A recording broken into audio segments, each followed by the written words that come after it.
looking at social media content all the time, like entrepreneur has been kind of like an icky term. Oh yeah. You know, when people talk about like I want to be in finance or like I want to go in banking, like what the fuck does that mean, bro? The world of finance is pretty spread out. Real estate's not like a 1 year thing. It's not a 3 year thing. It's more of a 5, 10, 15, 20 year avenue. The real estate can develop, that real estate can appreciate, that real estate can spit off cash flow. What did you learn about wealthy people? What characteristics are different than someone who does not have a lot of money? They learn how to manage risk and stress in a different way that I'd say the average person in a normal job would. We got Mr. Jake Landry in the house. How's it going? Good, man. Dude, I was so shocked when last time you were in town, you were talking about how you just hit up a random guy on who you found who was in a similar business than yourself and just asked him for advice, you know, about like your business and like what you're going through. And there's so many people who just like don't search for help or look for help to find the answers. Like what inspired you to do that? I was talking to honestly a friend who is a successful entrepreneur, and he basically encouraged that. He says, you know, you're all in the same battle at the same time. You know, it's good to seek out that type of advice along with building that camaraderie, and you know, everyone's in the same page. You know, like trying to grow, trying to figure it out, trying to get to the next step. And yeah, there's these massive corporations out there that are in similar industries as you, but I mean, for the sole entrepreneurs, I think everyone's on the same page to try and figure it out and grow their enterprises. I feel like there's a lot of people though who are like kind of selfish with like their business. They're like, oh, there's only so much like consumers out there of like grocery stores or of fitness brands or of like Apple computers or, you know, like a certain product that why would I want to share my knowledge, what I have learned for myself, my business, like with other people. Absolutely. And part of it is you think that you haven't like this specific nugget, I feel, that you don't want to share, but it's knowledge is power, and you're only going to get that by networking yourself, and kind of you have to feel the confidence in your own personal business and brand to seek out the other knowledge, I feel. And that was a huge stepping stone for me to kind of step my way out beyond my kind of boundaries of what I felt comfortable to talk to other people and get advice and learn other ways to grow. Because, I mean, supermarket business, I've been an owner for a couple of years, but only involved for 10. This business is evolving for hundreds of years, and there's people who are doing new things all the time. So do you know the history of, I guess, supermarkets at all? Like, do you know when they came around and started and stuff? Like in my market, yeah. I mean, it was based... Big wholesalers were supplying family-owned businesses. Okay. That was really the crux of it. There was somebody who sourced all of the product, from produce to grocery to bakery items to, you know, sourcing local bakeries, local farmers and produce, butchers in different parts of states or regions. And then for like cities who don't have like, I guess, local farmers, local whatever, are they just outsourcing it from the closest one to them, like on a state nearby or something like that? I guess in the old days, that's what they were doing. But that's how the whole grocery business grew, is these big companies would then start wholesaling their products because they're able to get so much. So like I'm still getting my strawberries from probably out here in California, but my wholesaler, my supplier, is able to work out a much better rate and better delivery terms than... So you're not dealing with like the strawberry farmer in LA or Fortunately not. So you have like a wholesaler or someone who like does that for you, like finds the cheapest best quality for the right price to be in your store. Yep. And then on top of that, I also do my part of trying to work with local. It's a huge piece of today's day and age, is do you also have 5% of your store, 10% of your store that supports local? Because people love that. Even though the strawberries might be $8.99 for a quart instead of the $3.99 on sale through the wholesaler, it differentiates. But you could mark up those strawberries as well, right? You can, but then the philosophies of kind of being a competitive grocer come into play, where you have to offer best price every day. Yeah. So if my biggest competitors are offering at that $3.99 or $3.59 or whatever the price is, you want to be able to cater to those customers as well, because believe it or not, in America, you can break it out state by state, there's still probably 70% of shoppers that are bargain shoppers that have to make ends meet. So How do you determine your price? fortunately, my wholesaler is the biggest player in all of New England, in my opinion, and especially in my market in Maine. They have 190 stores now, so we follow all of their pricing, like basically soup to nuts, and then we do a lot of stuff in house that we can charge different pricing for. So the thing that confuses me is, like, for example, like you go to this Air One down the street. Oh yeah, that's a whole different animal. And like I got like a jar of honey for $35 and an orange for $6. Like and I'm just like, I feel like it's cool. Like the honey's honey and the orange is an orange. Why is it so fucking expensive? They have a captive audience of, wealthier individuals that can shop with them. Sure. So they're definitely sourcing it from other means than normal grocers are. But it's they're also providing a different service, and they have the smoothie bars, they have the really gourmet delis, all that stuff. So they're basically leveraging that against what they consider is the best quality, and it might be the same orange you get at Whole Foods or Trader Joe's. You never know. So it's literally just because of the marketing of how they marketed it, and like it's like this elite like grocery store with, it's just the marketing basically. I mean, it could be slightly higher ingredients or from a smaller farm that's more boutique maybe or something like that potentially. But yeah, potentially. I don't know Air One's business specifically, but some grocers only allow organics in their store, and that might be the case with Air One. But like, it really falls down to like I think the business model of all these different enterprises and how they work. Like Whole Foods is how many stores now, and they have people love their produce because they say it lasts longer and all that. But that ties back to their operations, where they're sourcing the product from, and They started in Texas, right? I believe so. I think Dallas Amazon bought area. them 2015, 2013. Yeah. And then they've obviously blown that whole operation up. Circling back around to the mentor or the guy that you reached out to basically learn from, how did you get him to come on board and help you? Because there's a lot of people who will cold call like someone and be like, hey, can you be my mentor? Or like, hey, can you help me out? And like, honestly, objectively too, like their time spent with you is way more valuable than like you helping anything for free at all, if you were even to offer that. If I run a grocery store for 30 years, I hope I do the same thing and I'm successful in it.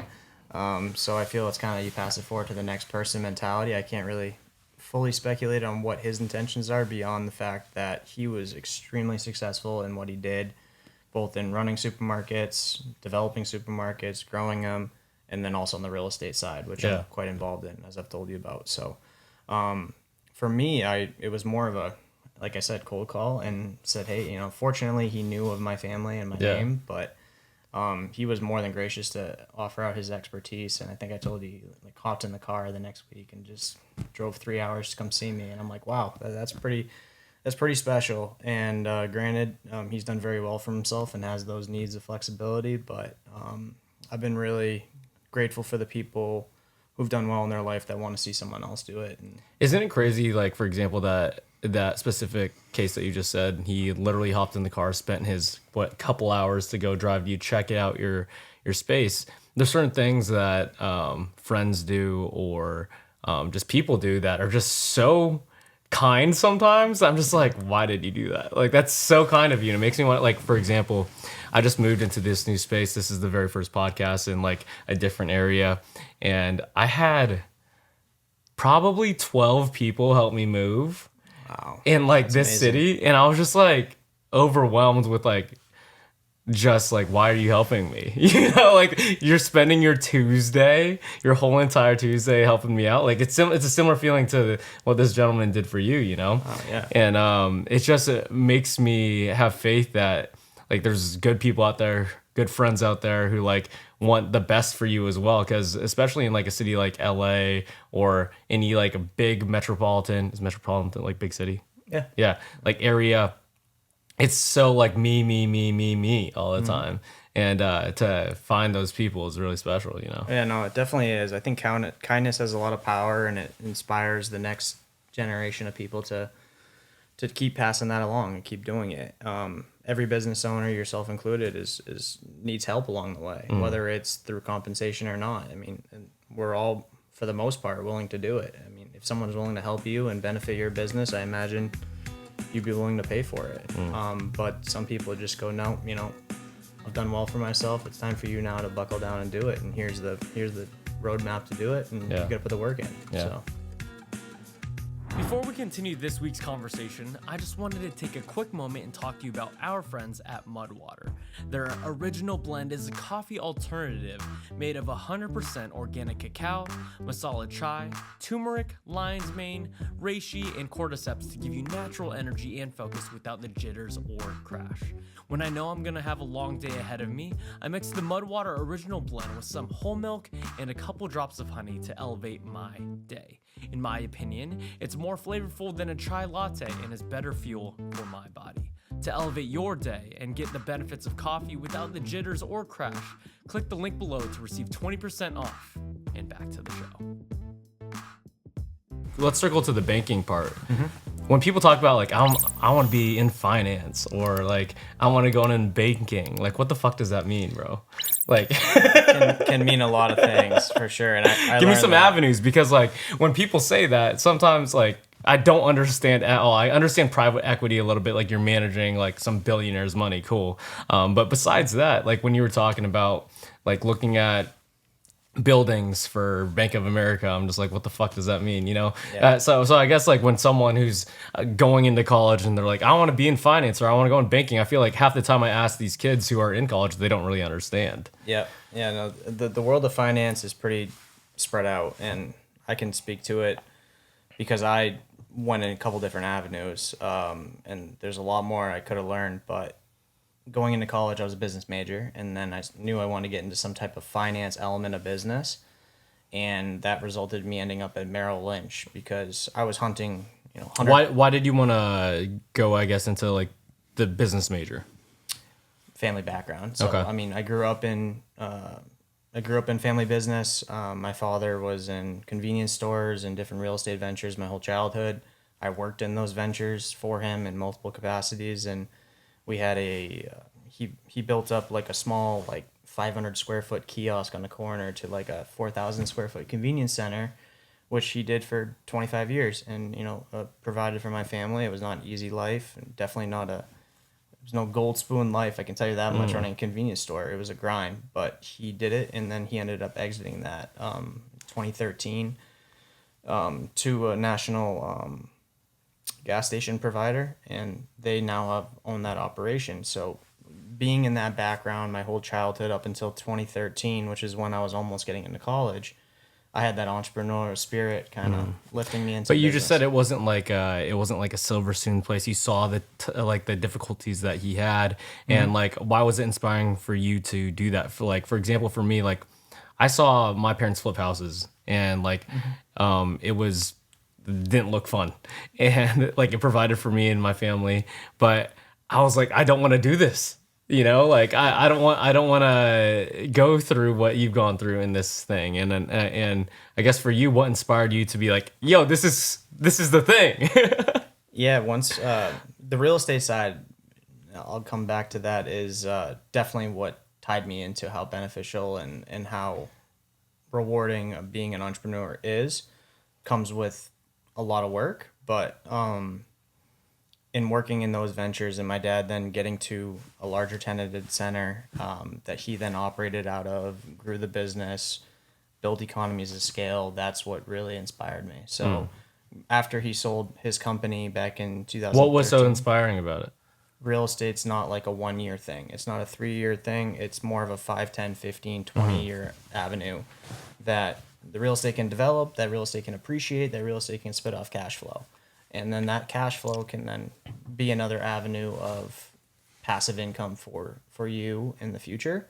And then you can hopefully continue to build off that. But it's all about diversifying risk. So if I own a square box and I operate my business out of it, if my business has a down year, it still falls on me to pay back the bank for that building, for that operation. But if you have 6 of those and 5 businesses paying rent, then you have diversified yourself in a way where you hope all those businesses work out. That's so funny, bro. That's similar to like a mutual fund, or that's similar to like a stock portfolio. Like you're treating each area of that building as a stock, kind of. You're like, oh, I'm betting on this like food pet store to fucking get after it, or this coffee shop, or like whatever.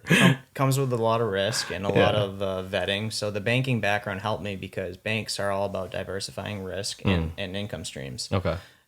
That's off interest, most of the time when you're talking about lending. But it comes. So from what I understand, though, banks make money off of purely just having people have saving accounts, and they lend that money out, and they get an interest on that money back. Yeah. So banks get savings accounts from individuals, and also they have operating accounts off businesses. Okay. Operating accounts. What do you mean? So Nate Biltz Podcast does X in revenue, and you have a loan from them. They're going to want you to keep that revenue stream in their bank. Okay. Which then, as you know, they're going to turn around and lend or do a car loan or do credit cards, or you name it. The list goes on. They've diversified their type of product line, Sure. so that they can then generate more interest off of multiple different avenues. And in real estate, it's very commercial real estate specifically, whether it's multifamily apartment buildings or if it's retail buildings, you're diversifying across multiple businesses that will hopefully increase the value of that center, or will provide a cash flow return. And that spreads out your risk and it diversifies yourself, and hopefully it benefits all the tenants at the same time. If you can have a center, a retail center or industrial center that then attracts more people to that spot, then it benefits everyone involved, Including the banks and everyone involved. Right. Yeah. And more employees. So more employees are getting paychecks every week and every month. So that's what's really inspired me with real estate. That it's very tangible.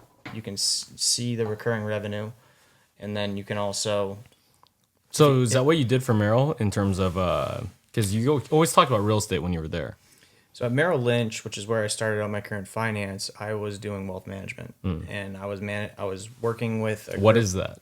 Managing wealth of wealthy individuals. Okay, so it was all individual people, liquid funds, and we were managing cash flow streams and getting that money circulated into different types of investments. Real estate as well? We didn't fully, and this is what bothered me and got me into the real estate side. I mean, I always wanted to learn more about the real estate in those discussions. I'm like, oh, wow, you're making X amount of dollars off your real estate ventures. Why wouldn't you invest more? But our goal was to work with these individuals and what they had for liquidity and invest it in the stock market or the bond market or mutual funds, ETFs, different strategies that they utilized to then grow or provide them an income stream off of their investments. For example, Warren Buffett says if you don't know much about the stock market, like just invest in the S&P 500, put dividends into it. Put recurring payments into it, and then just don't look at it for a long time. And that goes around like averages between like 11 to 13% average like per year over a long period of time. And people just say to get like a target date fund or a Roth IRA and like do that thing, and you don't need someone to manage your money, right? Because I don't know, that's what a lot of people say. And what is your argument to saying like what is the benefit of having someone like you or someone who does wealth management? Couple different reasons. So I'm no investment professional anymore, so this is not financial advice, but it's more these people are focused 24/7 on making sure your finances are in order, and they have all of the cutting edge ways of reducing taxes, reducing capital gains, also finding different strategies that diversify your investment portfolio. So if you're investing in the S&P 500 and God forbid something happens in the world and the whole market goes crazy, they have different ways of making sure they mitigate that risk. And that's what I learned when I was there. If you have a massive sum of liquidity, which a lot of our clients did, plus real estate, they go, okay, how do I diversify this so that it takes care of my family long term? That was a huge learning curve for me to understand that strategy, and every strategy is different for every client. Some people are like, I want to go all in, full in equities. I'm in this, I want to make massive returns over the next 10 years. Other people go, hey, I'm in my mid 60s. I sold my company. I want to diversify this income stream, and I want to diversify the appreciation, so that I have security knowing that in a down market, I'm still okay. So you see it every 10 to 12, 15 years that there's different things that happen in the world that then impact the overall market. COVID elections, wars. I mean, interest rate spikes. We just came out of a huge, well, I don't think we're fully out of it, but a huge inflationary cycle. So people, and these guys can, these guys and girls who do this for a living can speak more intelligently to it than me now that I've been out of that business for a while, where they can speak very intelligently to the impacts that can do on the overall portfolio. It changes that quickly? 10, it's tough to say. I mean, I remember I was working at Merrill Lynch when COVID happened, and there was probably a 30-40% dip in the market, I think, when all the things went haywire. And then things started stabilizing. But then the pitch is, okay, the S&P 500's at 3,000, let's say, at that time. And now it's at, I think, 5,000. So they're going, it's really an unprecedented time not to stay in the market or reinvest back in the market, because you're going to see a long-term return. This is not a long-term thing. So these individuals have their pulse on the market, have their pulse on the economics, on the politics of it, and they can work with individuals to make sure that. So I do see a huge advantage in it. And if I was ever in a position to invest, I would probably work with some type of advisor to have more of an objective approach, because finance is a very emotional thing.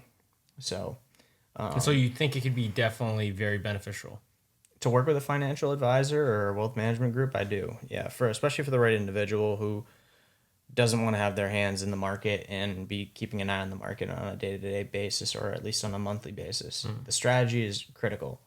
But to Warren Buffett's point, he's basically saying, is it worth the 1-2% fee, whatever someone's paying, to have, call it $1 million invested in the market?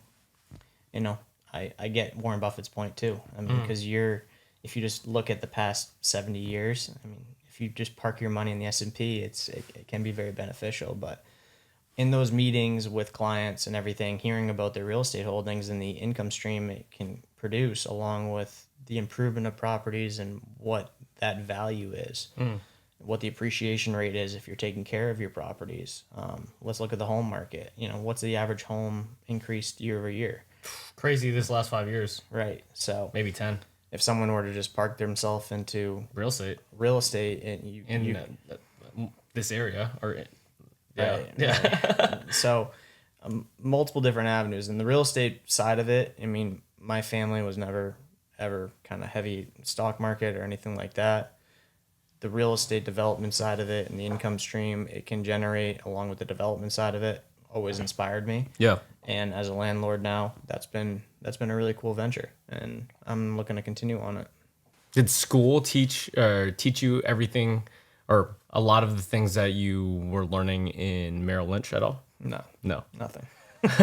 Is there anything in school that helped you in the job? Honestly, my professors were fantastic in terms of, there was some, strategic management classes that help you kind of understand the fundamentals of that, and the accounting, of course, different marketing courses on how to connect with consumers.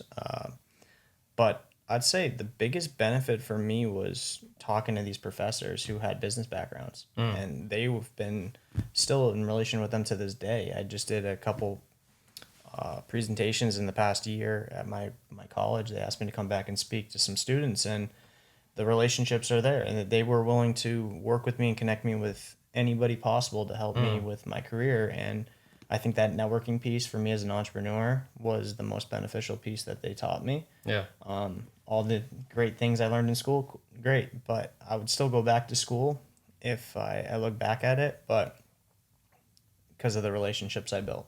So, what did you learn about wealthy people? What characteristics are different than someone who does not have a lot of money? they learn how to manage risk and stress in a different way that I'd say the average person in a normal job would. And Did you say less or more? more, they know how to manage it more. It almost becomes part of the DNA in a sense of. Give me an example. I mean, you go take out $1 million loan on a property and you have 10 employees. You have to look at the whole puzzle from more of a 3,000-foot view and then get into the details. And they know how to dissect that and work through that. That's a terrible example, but it could be any business venture possible. All these individuals I've known have worked really well to not make it a sole person operation. It's not possible. Work with people to achieve the ultimate goal at the end of the day, which is make a profitable business and or a profitable real estate portfolio, and the list goes on. So I'd say, to simplify, they know how to work within their network to piece together the puzzle and move the whole venture forward. Don't make it about yourself. You can't get it all done yourself. You need to learn how to delegate. Do you think they're happier or less happy than like an average human? Entrepreneurs or People with a lot of money. it's really tough to say.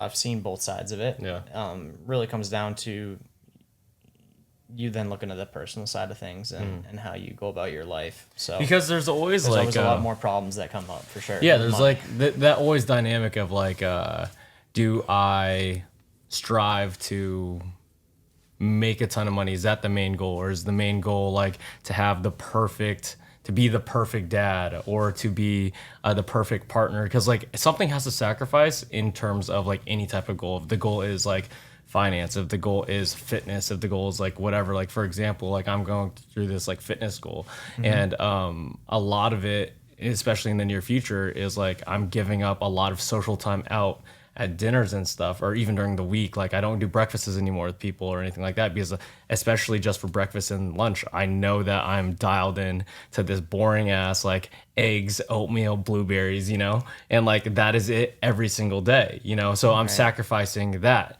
Or like I guess when I was bartending, like I'm sacrificing nights out with friends every Thursday, Friday, Saturday, Sunday, evening, during the day, everything like that. I didn't have like that social life. So like there's a lot of people who just strive for like, I want to make this much money, whatever that amount is. And a lot of the other parts of their life suffer, And so like sometimes I'm just like, in your opinion, like what is that like happy medium amount for you? Well, firstly, in terms of making money, you got to be passionate about it, because it's going to require longer days at times. It's going to require headaches.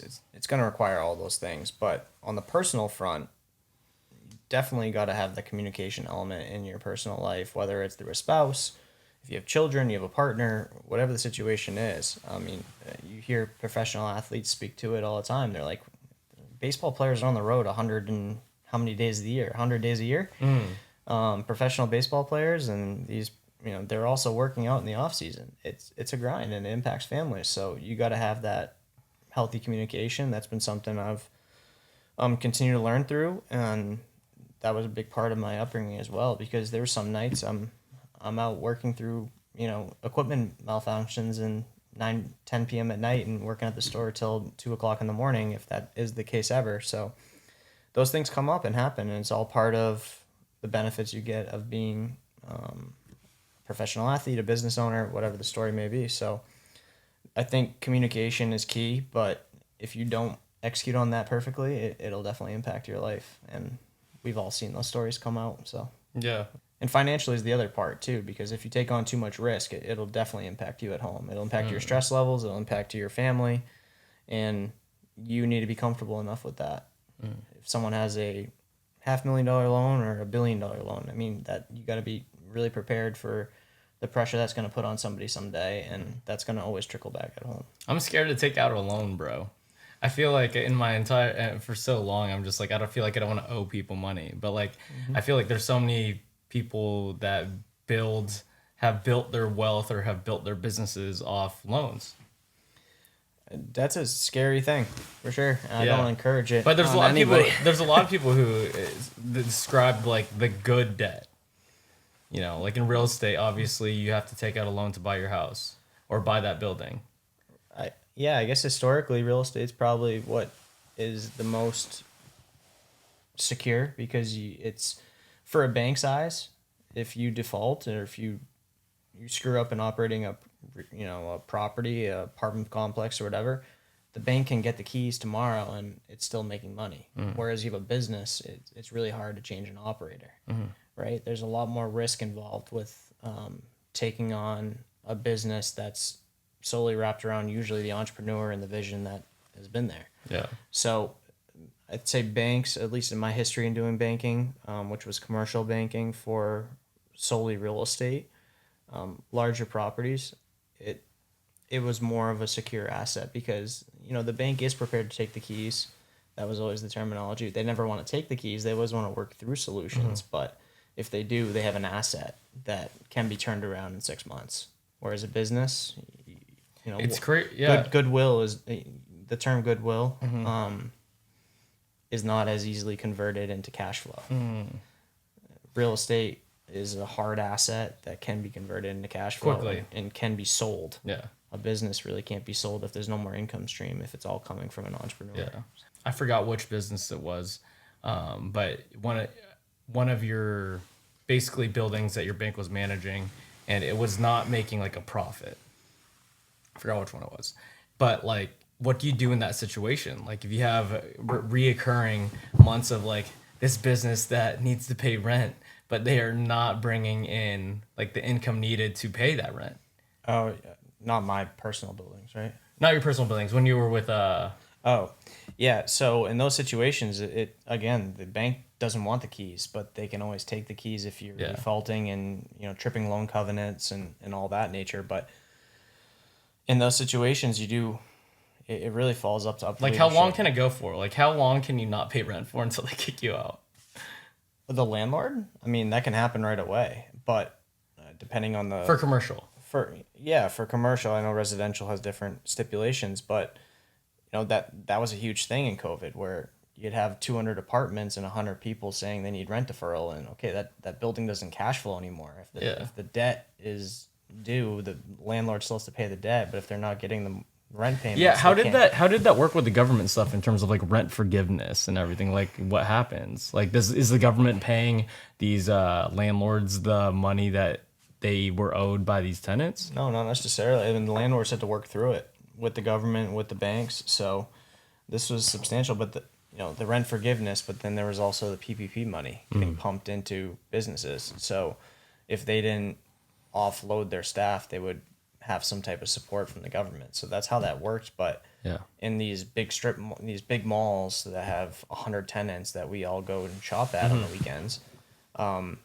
if all these tenants get rent deferrals or they're saying, hey, I need an extension, but at a reduced rate, it impacts the whole property. So that was a really unprecedented time and I remember my boss told me, he's like, you're going to see all the shit right now. Like you're going to see all the stuff we have to work through the bad times. And then hopefully in 3-4 years, we'll be talking about good deals. But that was really helpful for me to learn because the government involvement of it gets really tricky and a lot of different stipulations, but the landlord ultimately has to work through, and the banks 90% of the time, from what I've heard, always want to find ways to work through it within reason. I mean, okay, hey, can I do this? Can I do that? So that was at least my experience of it. But I mean, for me now as a developer, I always err on the side of caution. I am the most conservative side of the coin you can find, and you never hope to ever be in those situations because then again, the bank has,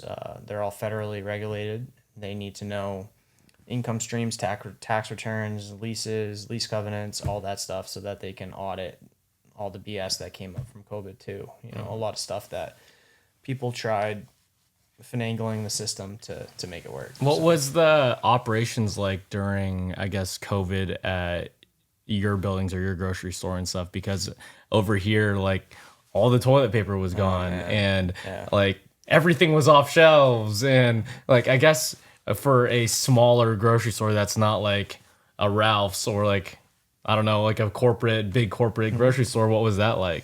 Not easy. I mean, a lot of regulations, tape all over the floors on directionals or where. Oh, you had to tape like arrows and stuff? You did the 6 feet thing? Had to. Yeah. By law, yeah. And it was tough.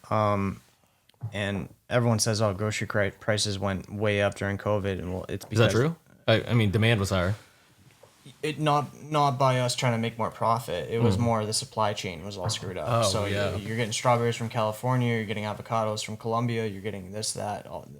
It wasn't my decision. It was more the supply chain, and then that distribution cost gets trickled down to the independent retailers or the corporations, and it gets passed on to consumers. So that's where people get a misunderstanding by, oh, grocers are trying to make, money hand over fist given this crisis they're in. So it was tough times and a lot of protective measures. I wasn't on site during that time. My father was still around, and we're on the front lines of the whole thing. And you had employees who were not comfortable coming to work. So it was tough times, but you just work through it day by day. Yeah, dude, it was such a weird time of like lines outside of grocery stores. It was like a concert, bro. The toilet paper one is hilarious. It's like everyone was stocking up on it. Yeah. I remember a buddy of mine hit me up and he was like, "Yo, do you have any toilet paper, bro?"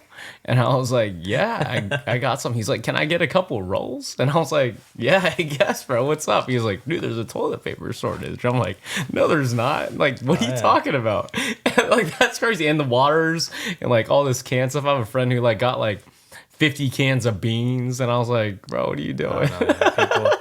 People jumped on that for sure. As soon as that came out, it was Armageddon. But it's a weird time, bro, that we lived in. Like, hopefully it never happens again. But like, that shit was wild, dude. Until the next one, yeah, whatever it is, I guess. But yeah, no, and being an essential business like a grocery store, there's only so much you can prepare for. That was definitely one where it's like, okay, we didn't know we had to have 3 week supply of toilet paper. We get 5 deliveries a week actually. So it made me realize too, dude, it was like, I don't know if I'm willing eventually, because it made me realize how much I depend on grocery stores. Like, I was like, do I need to be like a Indian and hunt now, bro? and grow some strawberries on my balcony? isn't it crazy though how like people react so quickly to bro. I mean, that was crazy. I mean, alcohol sales were like through the roof. I mean, toilet paper, as we just talked about, but like, it wasn't like people were buying any of the stuff they normally buy. I mean, the frozen food aisles were all wiped because people were like, I need to stock up. It wasn't like people were stocking up on tomatoes or bananas. It was more like just long-term stuff. Yeah, long-term stuff. But it was just because they thought they were going to be stuck in their houses forever. And they didn't want to go back to the grocery store. They wanted to just coop up in the house. Yeah, because it's scary, dude. And like, a lot of people were scared of like dying. I think it was ignorance is like truly bliss in the sense of like, I don't pay attention to news, and even during COVID and stuff, I didn't pay attention too much except for like what stocks at the time were. Like, I think stocks. I was super into stocks during COVID, just based, and like the market was crazy during that time, absolutely. Bro. I think Peloton took off. Do you know what Penn National Gaming is? Oh yeah, Barstool was Barstool. So I bought Barstool at like $4, and it got all up to $100. And like, I was straight out of college, dude, and I didn't have like that much money to like go with, and I think I went up like 300% with and I was like, let's go. It was insane what was going on in the markets around that time. I feel like it's strictly just gambling at that point, though. Oh, it was full blown gambling. That was not just natural growth. And I'm no economist in the stock market or anything like that. I'm more on the real estate side, but yeah, it was insane how people thought they became experts overnight. Yeah, and did you hear about the Dogecoin millionaire? Oh, I maybe. I heard a bunch of stuff. But basically, he bought Dogecoin super early with like, I don't know, 20, 30,000. And oh my gosh, it grew all the way to like $1 million. And he took out like a loan to invest in it. Really? Yeah. Against the equity of the... From what I understand. Wow. And he didn't pull it out. He's like, oh, it's going to go higher. And it tanks. And it didn't tank like all the way, like half. So it's like now 500,000 or around some of that time. Don't quote my numbers. And he's like, no, it's going to go back up. And he literally lost all his money from a meme coin. Like, I feel like meme coins, bro, you have to pull out when they fucking spike. How about all that stuff with the NFT? NFTs, bro. Jeez. I have a lot of artist friends out here who like lost a lot of money on trying to build NFTs. I felt so stupid. I'm like, I don't understand it. And I'm like, I don't understand it, but like all these people are doing it. Like I have to figure it out. Do you understand the code part of it? No, and I never will. So a little bit part of it. So for example, Gary Vee talked about it a lot. So he would have like an NFT. And if Jake bought a Gary Vee NFT, you have access digitally to like a Gary Vee group chat or something like that. Mm-hmm. That you not only get the digital art or digital whatever, that digital piece gives you access to a real thing. So you know all those Bored Apes? But what's real? Oh, so you know all those Bored Apes? You know, the arts and stuff like that. So if you had one of those, there was like a yacht club that you had access to with all these exclusive people. And from my understanding is, okay, now you're with all these like well-off people who have fucking Bored Apes. And now you're doing real business deals and talking like all these other things, you know? Right, so you're just in the room with like, you get access. So I don't know. That's kind of like what I understand of NFTs. I could be completely wrong. Don't quote me on that, guys. But yeah. But I have some clients who are artists who took photos or painted their thing and put their art up and tried to build these NFTs, but they don't understand it. And so they're like, what am I doing? And they're investing in like the coding of it because technically it's a code, right? So you have to hire someone to code it for you. Mm-hmm. So, I don't know. I guess the whole piece of it frustrated me because I'm like, I cannot understand what the from hell a banking standpoint, like I'm like, a smart guy, bro. Pure finance standpoint, I'm like, do you actually, what do you own? Like, it's not like something that you hang up on your wall that's physical that you freaking can feel and touch. It's like imaginary picture. Yeah, people are buying this for $700,000. I'm like, what the hell is going on? Based on the code, you know that is the one. For example, like I could repaint this Jimi Hendrix photo, and I could say it's mine. You know, yeah. Like, but you don't know which one it is. You don't know which one's the original. If I was really that talented and I could do that, you know, it's the original one.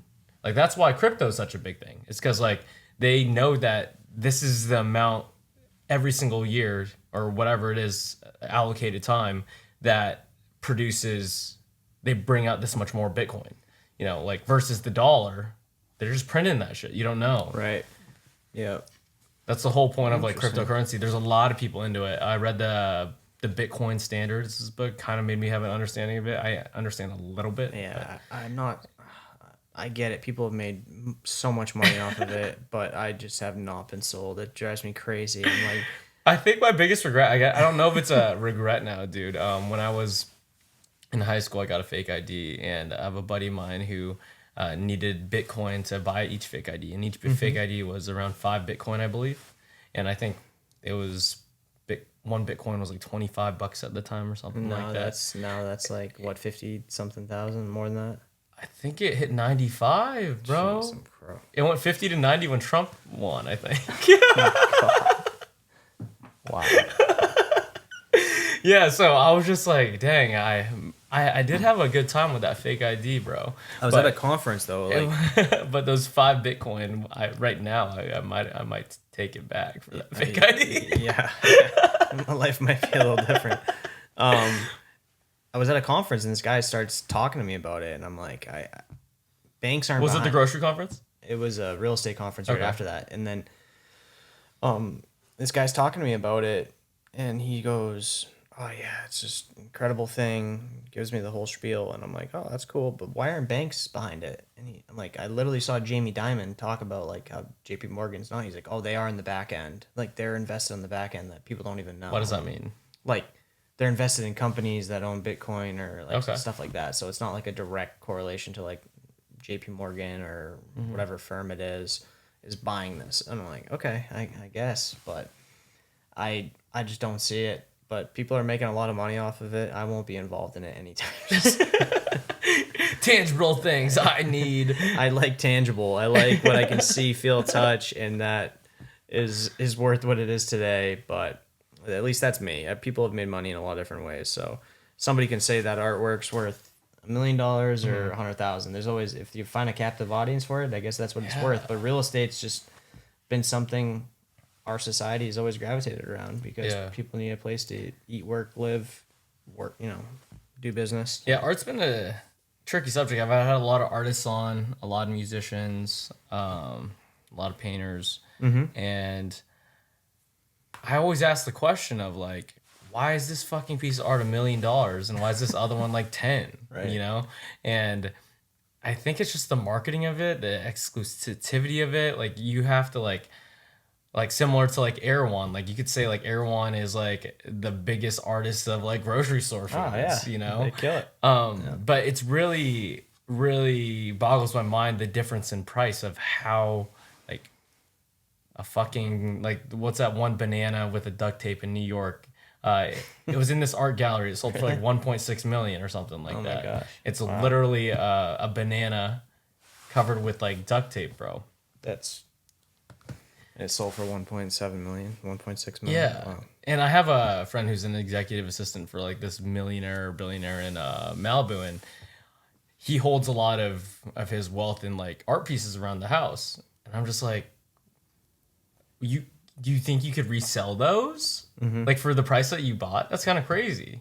I guess when you have that much money, you can take some gambles. Do you see it though? Like would you rather invest in like art, or would you rather like put your money in the market? You know what I'm saying? Yeah, these guys, some of these people you're talking about are probably a different level where they can take those type of gambles too. But I mean, art's shown history that it, the right artwork can have value. I mean, banks have vaults of tens of millions of dollars of art. Like actual art? Oh yeah.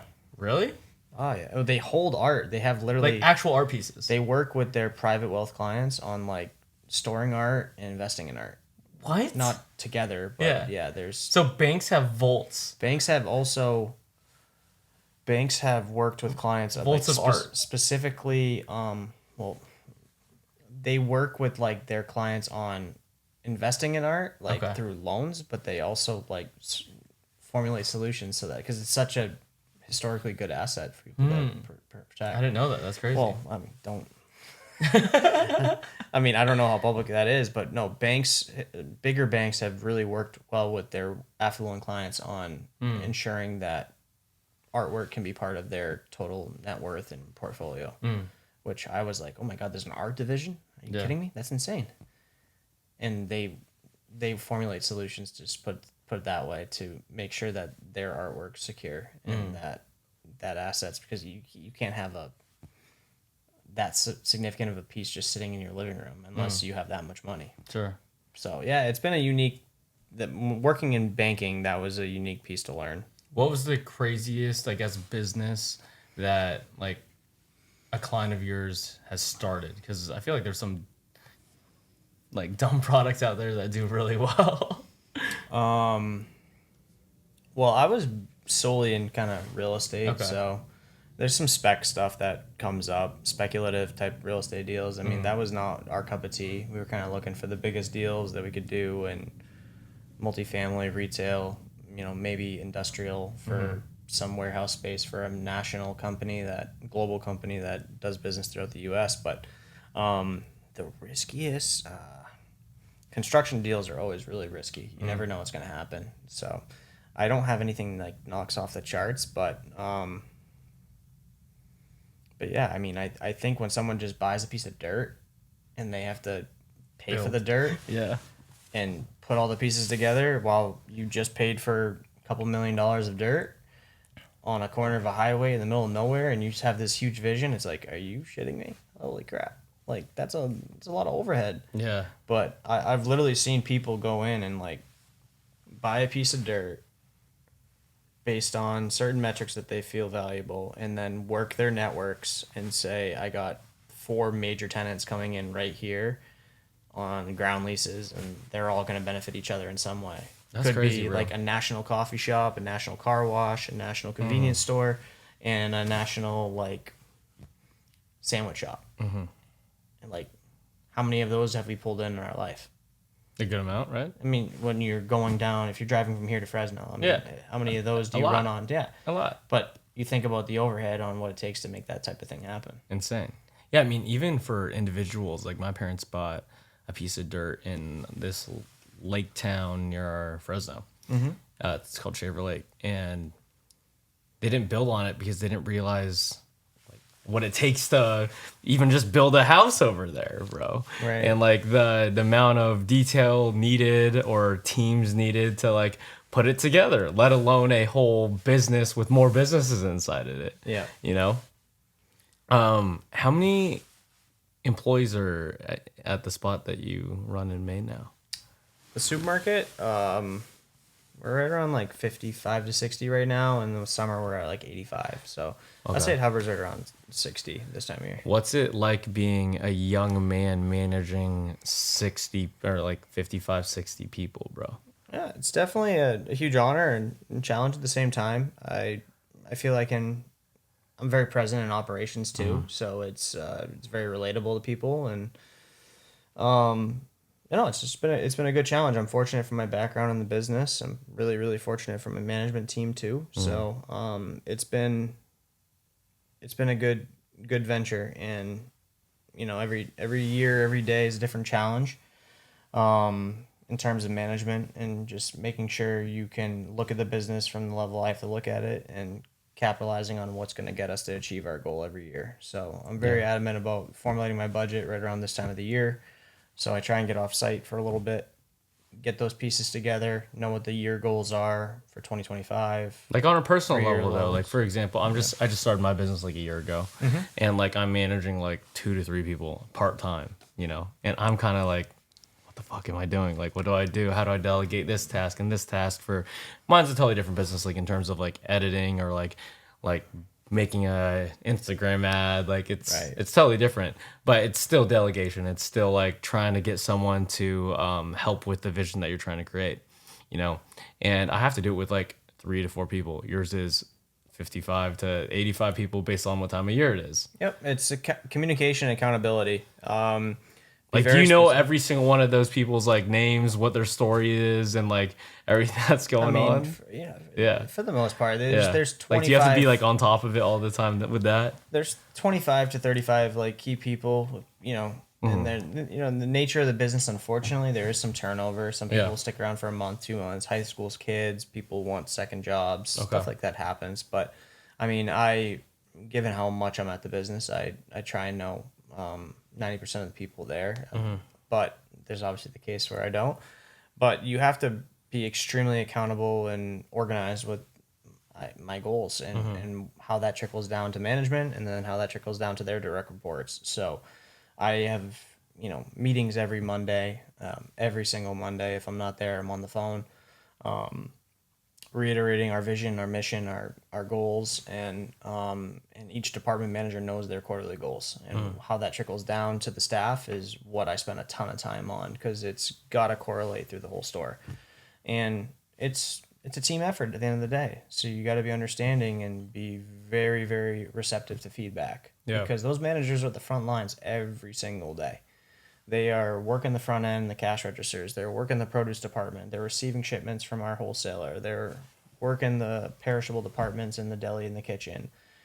They know, and you got to trust and hold accountability and have good communication. So I've been very blessed and fortunate that I got good people that really care and have passion for the business. I also reward them quite well and try and continue to improve that over time. How do you relay that passion? Like, how do you get them super excited? Not super excited, but like, how do you get their vision or their goals and like what they're excited for change the day in line with your vision? Like the thing that I can relate to is like, I have one guy who edits my videos, and he is super passionate about it and sees my vision, is excited when I like give him ideas and stuff. And that's only one person to do that for. And I don't even understand why he's so passionate about it sometimes, because I'm just like, I'm really just lucky. Like in my head, it's just, I think it's luck. Like for you, do you see, is there a system that like you portray or say, or a slogan or a story or motivation, something that gets all these people to, I guess, align with your goals and vision for the grocery store? You know? You can't motivate all 60 people yourself. 100%. It has to trickle down from the people who manage 10 people, the people who manage 10 people. So spending time with that management team and having them understand what this business is all about and what direction we're going, and being extremely empathetic about it. You have to be. They'll see right through it. I mean, my blood, sweat, and tears is in this business. So they see that, and they see how present I am with operations, and I feel that's been a benefit for me, because you can't touch all 60. It's just not possible. So I've been, especially given it's my family name, it's my name in the front of the building and all that stuff. I show a lot of passion for the business now, and I set the standards of what we want to do, and my team, I encourage them to push back. Yeah. I ask them to push back. Tell me what the feedback is I need to hear. What do you mean push back? Tell me if you don't agree. Tell me if you don't see that vision. What am I missing? I mean, the vision's the vision, but like, what am I missing between? So an example could be, hey, you want, our pricing is our integrity of being a grocery store. Not only of our integrity of our pricing to our customers, but also our profitability. If we're priced too high, customers are going to see that right away. We'll get 10 complaints in the front end. I'll get that report. If our pricing's too low, I'll also get that report, because Everything will be gone. our profitability is through the tubes. Yeah. So that is critical. But what does that take to do that? You have someone that calls out sick. That takes off one of the managers, has to fill in that role. It needs to make sure that's a necessity. So communicating where the vulnerabilities are, and there's always going to be vulnerabilities in different businesses, especially when you're dealing with people. People call out sick, people go on vacation, people, God forbid, get injured. Stuff happens. So communicating the emphasis on our priorities as a company, and also the direction we're going in, and you hope that people strive to be a part of that. And what is the priorities and direction right now? Always, to focus on. Say that again. What are the priorities and direction right now? Priorities and direction now. We're in a rather seasonal part of New England, so we're not like next to Boston. So our population multiplies by 10 in the summer. So right now we're going into our season where it's like we got to get lean. We got to continue to focus on operations, be extremely present as managers. We're not overseeing departments as much. We're right in the mix of operations. But at the same time, our priorities are to grow. Our priorities are to communicate to the town the offerings that we provide, and also provide the highest quality service and quality possible. We do what's in our control, and what's out of our control, that you leave up to me. Yeah. That's what I figure out. So we got to communicate on a day-to-day basis, a weekly basis about those things, and have a good process to follow up. And I'm not a huge believer of, we need to meet 3 times a week. We need to meet once a week as a group, talk about issues. If you don't talk about it in the room, then you shouldn't talk about it. So talk. And yeah, things come up, and I just address that. We need to talk about things as a group, because when you're out on Thanksgiving week, on vacation, wherever you're going to visit your family, great. I'm happy you are, but we need other people to fill in, because this business operates 363 days a year. So 62. Do you think meetings are necessary? In this business, yeah. Especially retail, when you're dealing with different operations, and I have managers in there from 6 a.m. to 3 p.m. So you have a handoff type piece, and what's going on at night with the people who work for me, and this person reports to them, and there's a different manager in the front end. So yeah, it is necessary in my business, but I'm not an overkill on a meetings type person. I have a department staff meeting, I have a marketing meeting, and then I have my kind of senior leadership meetings on a monthly basis to have a very good pulse on where operations, personnel, HR issues are at, so that we can continue to lead this thing forward in the right direction. Yeah. Do you like it better than, I guess, working in banking and like just working on someone else's portfolio and having your own bosses and kind of just like chilling versus like you're staying up late at night, figuring out grocery aisles and running this whole operation? Like, do you enjoy it more? I love the business, Yeah. and I always did, even as a kid. Obviously came under terrible, tough circumstances, but I always knew I wanted to get on the equity side of things, being an owner of something, whether it's real estate or a business. So I'm very happy with that. I mean, I'm very honored to be in the position I'm in. So. Yeah. What was it like, bro? I mean, not a lot of people can relate. You took over the business in a way that was a lot quicker than expected, you know?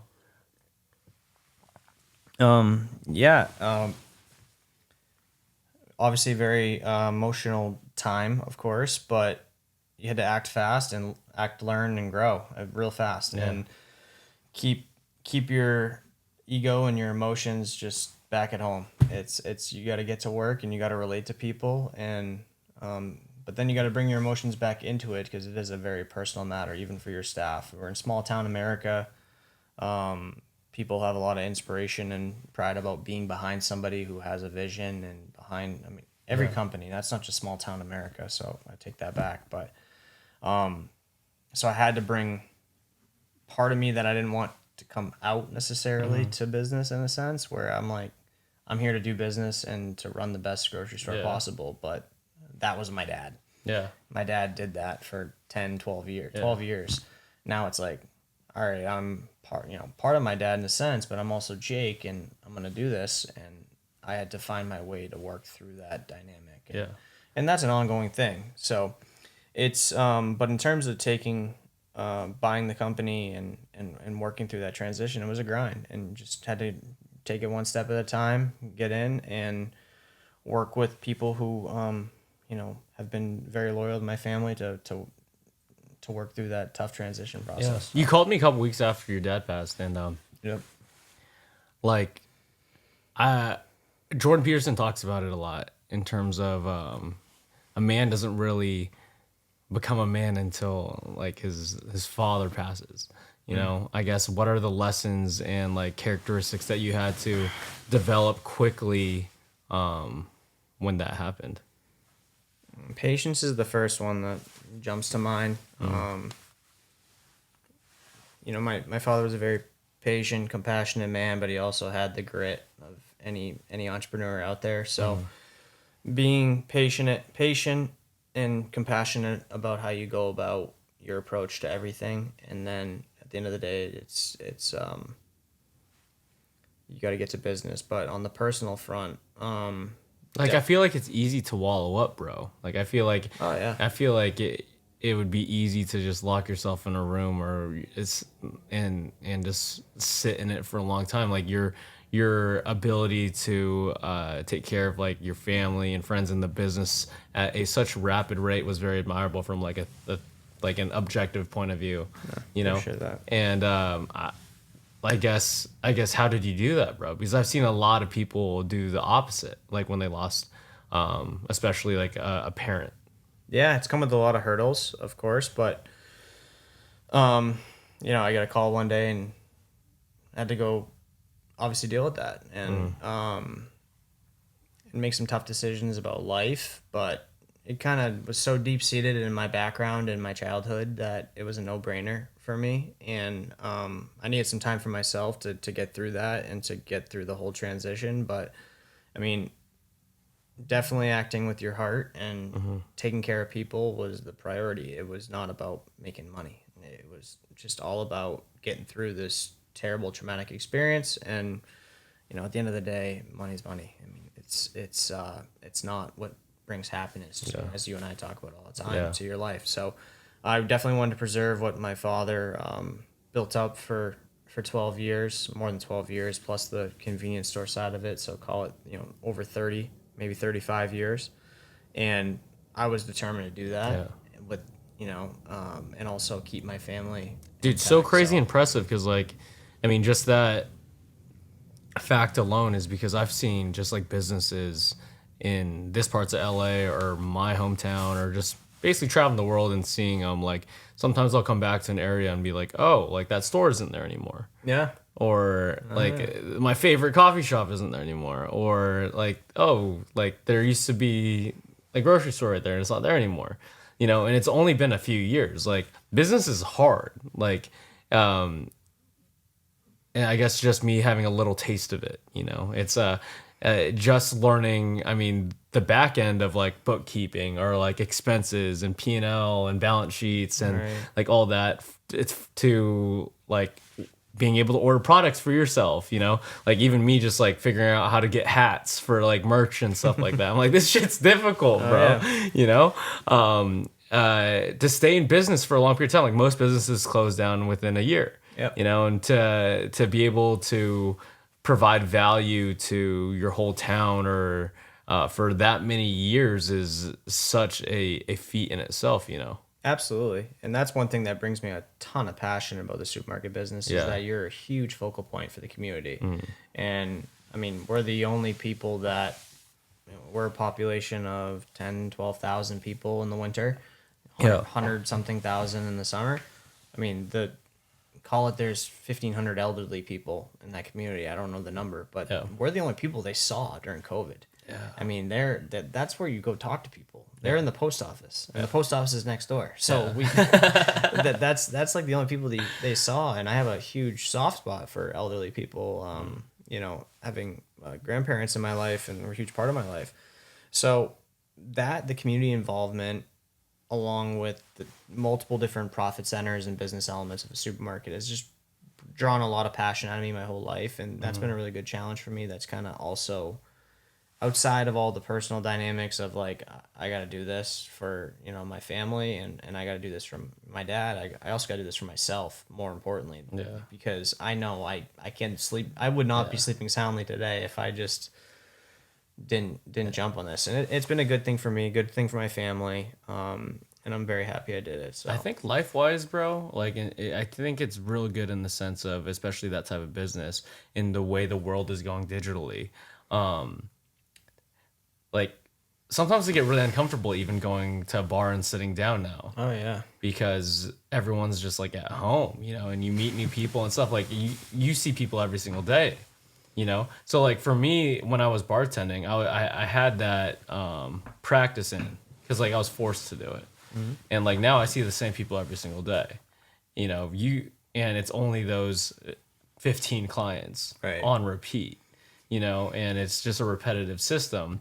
And I could see now that like I kind of have like this uncomfortable thing a little bit when I go out, you know, and I'm just like, oh, that's just like the way that like more people are working from home now. More people are, and I guess your business, the thing is like what I've loved about going to grocery stores more often, because I'm cooking all my meals now instead of going like to Chipotle and stuff.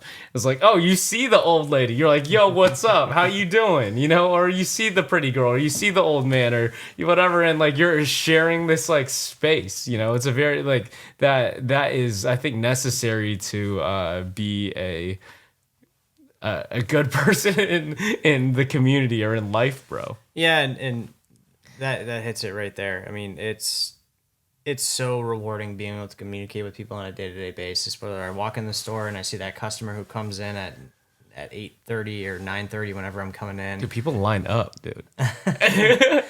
What drives me crazy though about the supermarket industry, the negative sides of it is it's ways of supermarkets gaining market share and competing with each other is the e-commerce side of it. To be honest with you, it's the self-checkout expansions. It's taking the human interaction out of what the supermarket business has been all about. Are you talking to your cashier, or are you ringing up your own groceries? Yeah. Are you going to curbside to go, or are you... I mean, that's similar with food places too, though. It's like... it's tough. Yeah. It's taken away from what I think... The human experience. The human experience of doing groceries, and what I've always enjoyed. I've always loved going into grocery stores. Yeah. I buy $20, that's it. Yeah. Always. I mean, 20 to 40 is like my sweet spot. Of grocery stores. Yeah, because I get enough to go by 3 days. Okay. I've never been like Oh, that so you type go of person. you go like often. From college to, until I became a grocery store owner. Oh, okay. I'm the type of guy to do like once every 2 weeks. Yeah, this Right now I'm like once a week. I love going in as much as inefficient as What it do you is. love about it? Different merchandising tactics that I grew up seeing, and also the interaction piece of it. I mean, just if I'm living here in LA working a banking job like I was, it would be like, okay, it's Monday night. I'm gonna be cooking at home tonight, but I'm going to F45 or whatever gym at 6 p.m. I'm gonna stop at Whole Foods or Ralph's or Trader Joe's or wherever I'm going that time, and you're interacting with people. You're seeing what people are doing.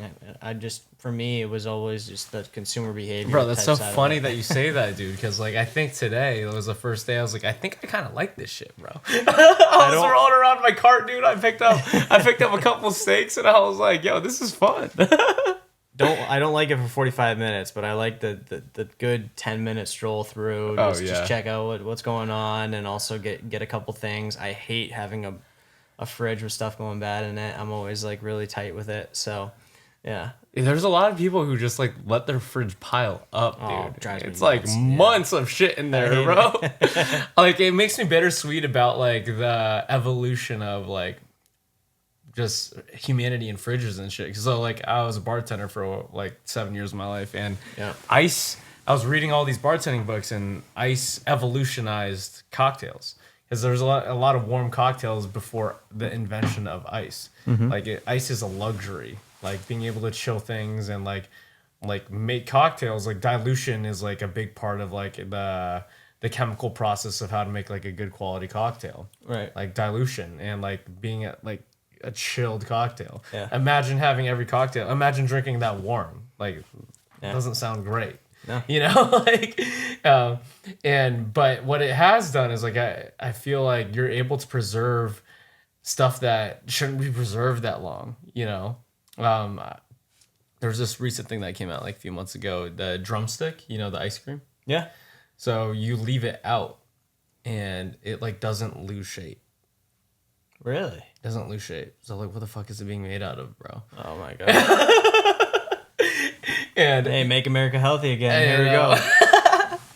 Let's go, Robert Kennedy Washington. Let's go, Rob. Yeah, bro. I want to talk about hockey a little bit. Yeah. What has hockey? I guess I guess all the athletes that I've talked to, like they've always had like a coach or an experience in the sport or a season that's like defined like a big part of their life. Like has there been any season or a coach or lesson that you learned in hockey that has like relayed over to like the person you are now? Firstly, my best hockey coaches are always the ones that show their passion the most, which has kind of led to my leadership style of like I'm just passionate about the damn business. Like let's win, let's do it. And like hockey coaches, the best lesson has been that I mean, an assist is just as good as a goal, and it's meaning the whole element of teams. So for me, I've always been in different team environments. Even in banking, believe it or not, it was all team oriented. I did my part of the deal, they did their part of the deal, we collaborated on it, it went to the next person, and then we all worked together to get it done. But back to hockey, it was just a lot of hard work, both physical and mental. And you're all looking to achieve something on a certain day, whether it's every day or if it's one day a week. So for business, that was really relatable to me. On the banking side, if I'm trying to get this done by Friday and we got to get it done by Friday and close this thing, or if it's in supermarkets where it's 7 days a week. Yeah. I mean, I got to bring that team element every damn day and have people who can lead like me or act like me to do that. So the best coaches brought it. They brought their A game. They brought their competitiveness and their passion to the game. And that was a huge lesson to me. Yeah, hockey was a huge part of my life, my childhood. It was... Bro, skating's hard, bro. My ankles be hurting after that shit, dude. Yeah, I was on skates at like 3. So yeah, I think my first time might have been like 7th grade, 6th grade. I always like, I didn't think hockey was big, bro. I didn't realize it was big until like maybe last year. Like I read Malcolm Gladwell's Outliers and talks about how depending on what month you were born in, how much better you were, like they did a study on hockey athletes. So basically, people who were in the same grade were a little bit older because they were towards, I guess, the end of the year, but they were. Does that make sense? Yep. And I don't know, someone who's technically like 9 months older at like third grade, you have Makes a huge You have a difference. huge advantage. Yeah. You know, and then I read that, I was like, oh, why are they talking about fog? I guess it's in Canada, but I didn't realize it's like pretty big here too. Dude, tell me what's up with the fighting shit? Like, why is there always like the goalies getting after it? Oh, I love it. I know. What's the culture behind that? Or I what's don't know where it comes from, Yeah. but I think it's the only sport besides UFC that has fighting, right? I just saw something earlier today. It was like John Jones watching like this guy on the Rangers fight. He's like, oh, dude, that guy's fought a lot. Like, Yeah. he's got to come to UFC. I think it's part of the most fights start from someone going after the stud player, like the best player. Yeah. And then someone's got to protect the talent, right? Or someone runs a goal. Are they like real? Are they put on? yeah. Oh, they're real. Oh yeah. And they just let it happen? I've been in them, dude. They're Yeah, real. they're real. They're real. Have you been punched Unfortunately- in the face before? More just face wash. No, I haven't got any clean contact. No clean contact? Yeah, no. But I've just been in face wash battles and junior hockey and stuff like that. But no like full blown square offs and throwing haymakers. But it's more like you kind of protect the team. Yeah. Usually it's not just like two guys going out there like I want to fight. It's like the guy ran the goalie late for the puck, or they hacked the number one goal scorer's ankles and they're trying to take him out of the game. Like, okay, you do that again. Guess what? You did it once, and now you're getting your face knocked in. So like the enforcer goes after the guy, and I was never ever that guy. And I wasn't the superstar either. So it's more just, I guess, what I love about it is kind of just like defending teammates. And like I've always kind of wanted to like punch someone in the face a little bit, and then I've always kind of wanted to be punched in the face one time just to feel it, you know, just sometime a little bit. Yeah, just to get a sense of it. Well, like I've done like Muay Thai, I've done karate, you know, all those things, and it's always been like padded work, you know, and I've had friends who've grown up like in ghetto areas, and they're telling me about like these legit ass fist fights, and they're like, yeah, I like it's benefited me so well, and I'm like, I kind of want to know that benefit, bro. Hello, friends. I hope you are enjoying the show. I just wanted to chime in and talk to you about Bucked Up. If you need more protein in your diet, creatine to aid your muscle growth as well as recovery, or pre-workout for your demanding sets during your workouts, Bucked Up has you covered. I use their Snickerdoodle protein and creatine monohydrate every single day.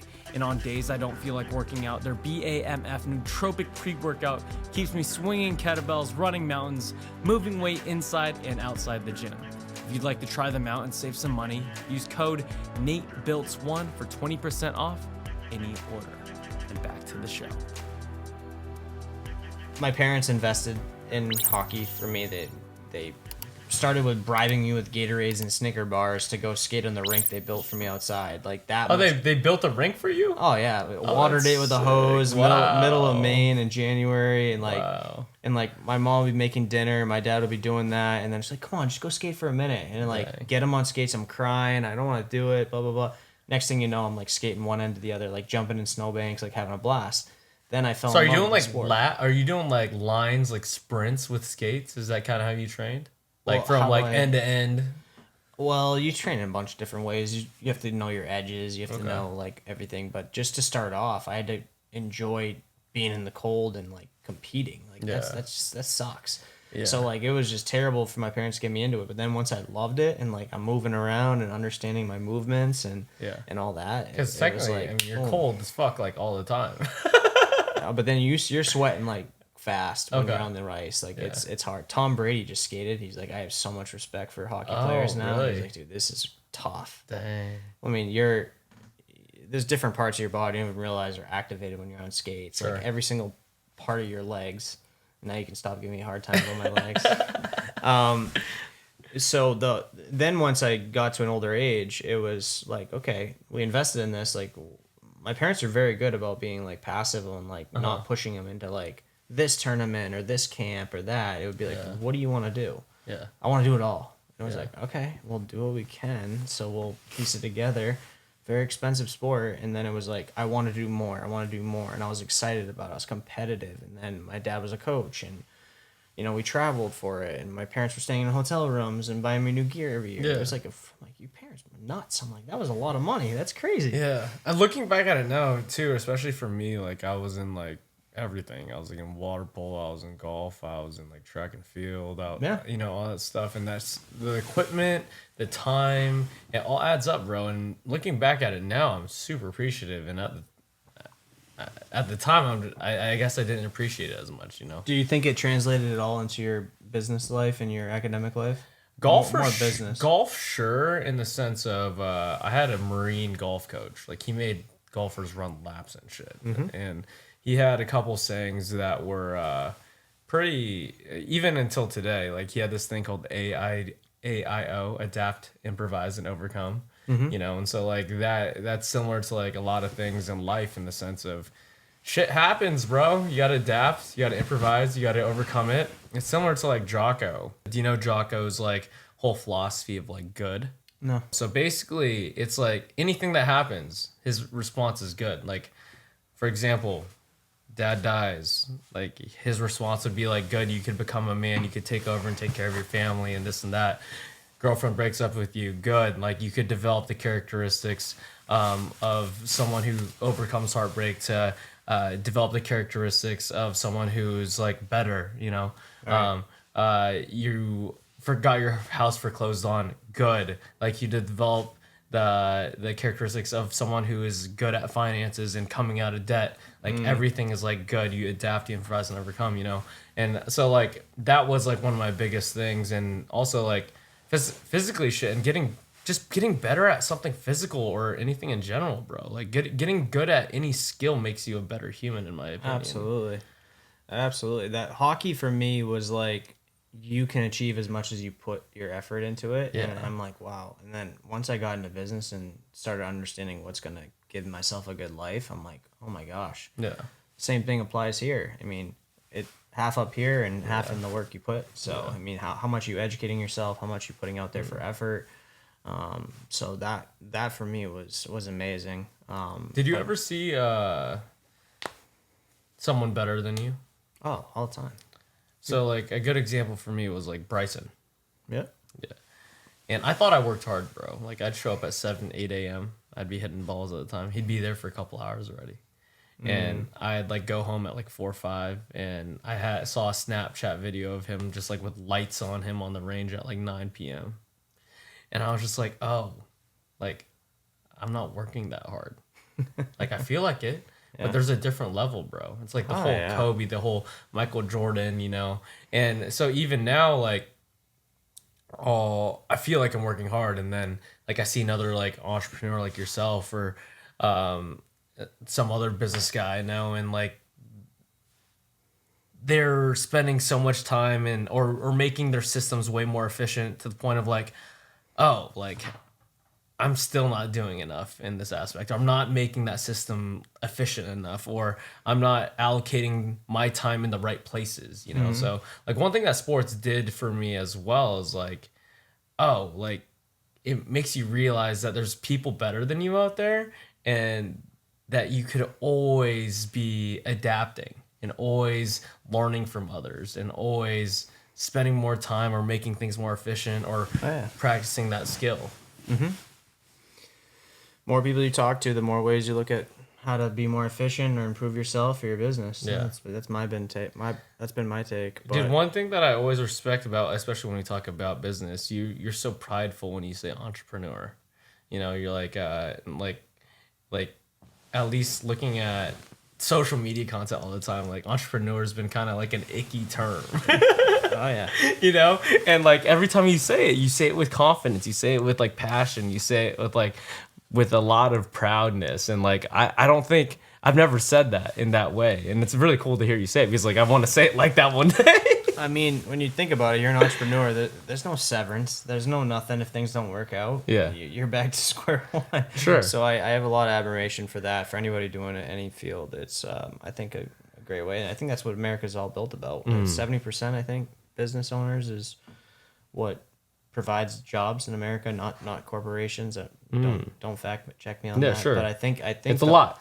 I think it's like 70% of jobs are provided by small business. So Sure. I'm like, those are all entrepreneurs at the end of the day. They're, sticking their necks out for there. So I have a lot of pride in that. I think it's a big piece of what America is about, the American dream. Whether you're a part of a business on a passive level as an investor or as an operator or as a sole owner, partnership, I think Well, it's a lot of pressure, bro. Like the thing is, like you told me, you have a lot of older employees, and like that job provides for their whole life, dude. Yeah, I go about every day like I have 60 families responsible for me, and that's how I operate my business. That I'm gonna do everything to grow this thing, and I'm also gonna protect the downside as much as I can. There's always gonna be downside. There's always gonna be down seasons where you got to be very conservative, and there's gonna be up seasons where you got to push the pedal and see how the hell we grow this thing.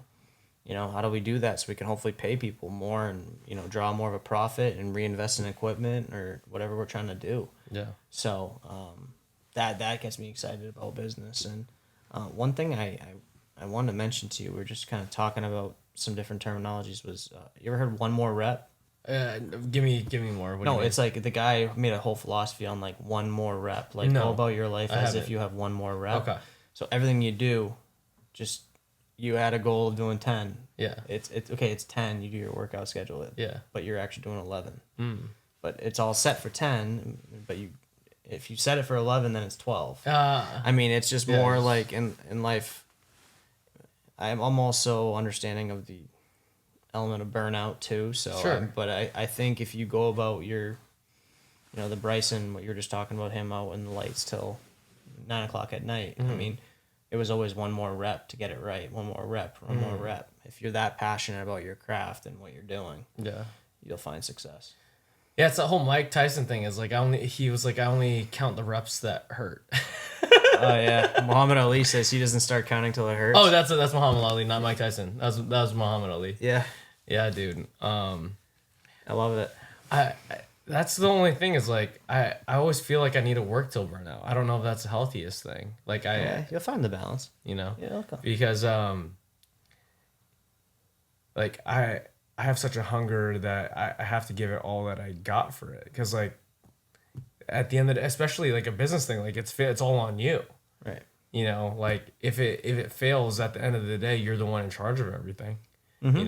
And like for me, I got a couple people who like in my head, I'm just like, oh, like I'm paying for this dude's rent kind of, and I'm just like, oh, I think about that. It's like, I need to do well for all of these, at least my small team, and you got fucking 60 families, bro. And one thing I realized is like, you can't do it yourself. You cannot do it yourself, bro. Like there's only so much time in a day, and you have to find people who really will align with your goals and who are hard workers, and those people are hard to find, bro. Like we live in a world where it's so easy to do nothing, but it's also so easy to be great. Those like you could sit on your ass and watch Netflix all day. You can, and you could get by, and you also could like build a business because we have internet now. We have access to things that, like, for example, hiring is way easier now because you could go on Glassdoor or Indeed, or you don't need to like put up flyers. Like you could get the quality of people much better now, and it's so much easier to be successful in that life. But so easy to do nothing too, bro. Right. Yep, for sure. And people also want to be a part of something that makes them feel good. Whether they look at the people. How many podcasts you done now? Like 130. Unreal, man. Congrats. Thanks. That's awesome. You're talking about nothing but good things on here, right? Yeah. For the most part, you're talking about people in the music industry, people in the entertainment industry, entrepreneurs, dancers. The list goes on and on. You're doing good things. You're talking about positive things, inspiring people every day. Isn't that your slogan? Get better today. Get better today? Yeah, dude. I mean, at the end of the day, I'm just trying to learn from cool people. People are going to get inspired by that, though. I mean, the people want to work for you for that. They want to be part of that. And, like, I try and do the same thing in my business now, like, through being involved in the community. So like my cashier who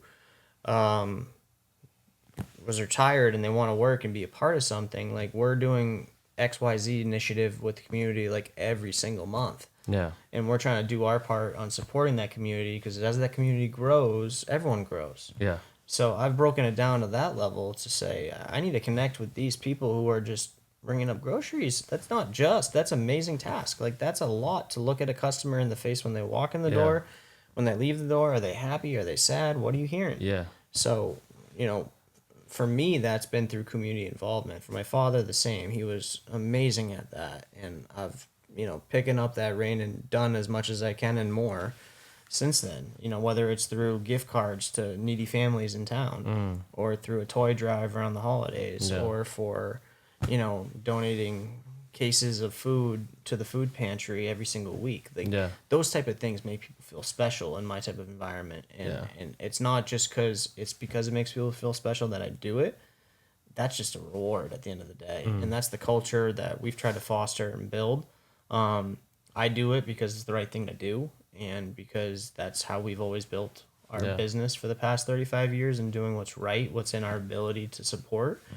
I wish I could always do more, but I can't. Yeah. And I'll always try and do more, but I feel people have gravitated to that and been very happy, and I think the support's been fantastic. So that's been kind of my other element of building culture, building a environment that people naturally want to be involved in. I mean, you can go work for $20 an hour at McDonald's. I can't do it for certain roles.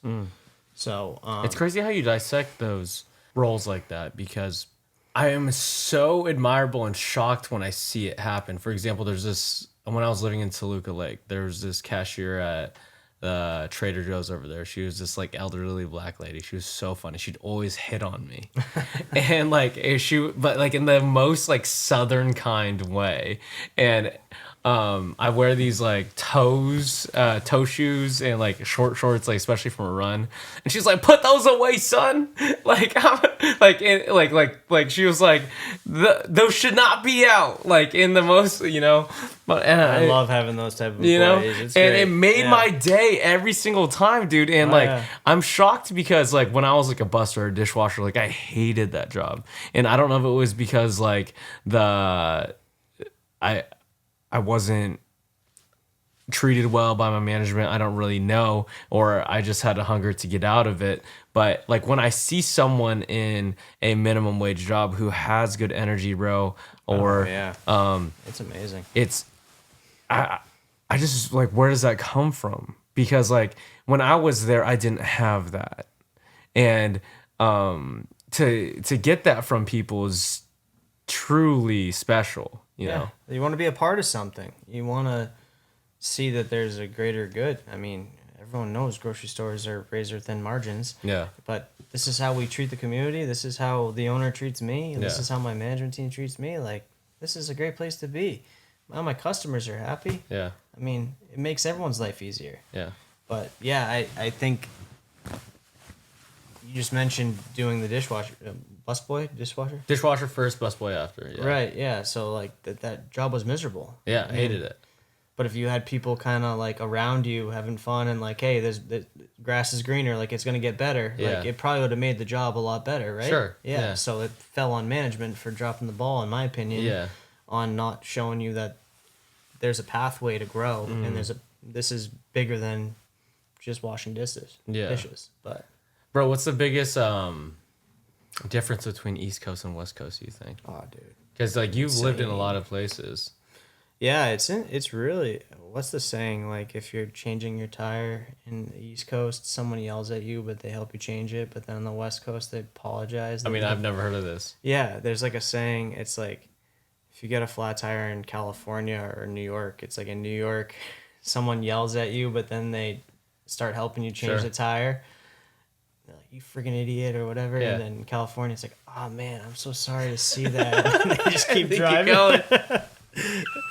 But so we got good Samaritans in the East Coast. Is that what you're saying? Yeah, it's hard nosed. I mean, I grew up in that environment.